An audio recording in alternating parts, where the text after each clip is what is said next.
If you have fond memories of chatting with Reddit friends, you might want to check your archives.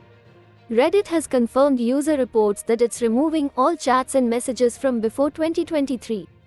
As the social site explained in June, it's moving to a new chat architecture and believes pulling older messages will enable a smooth and quick transition to the new architecture. The change took effect June 30th, but many users only noticed days later.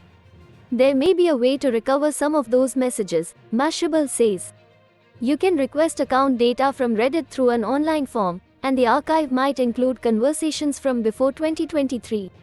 While it won't be as easy to revisit a priceless chat, it won't necessarily be gone forever. Users still aren't thrilled, however. While Reddit disclosed the cutoff in a changelog, it didn't notify community members directly. That left some to discover the company's plans only after their message logs disappeared, preventing them from backing up their histories on their own terms.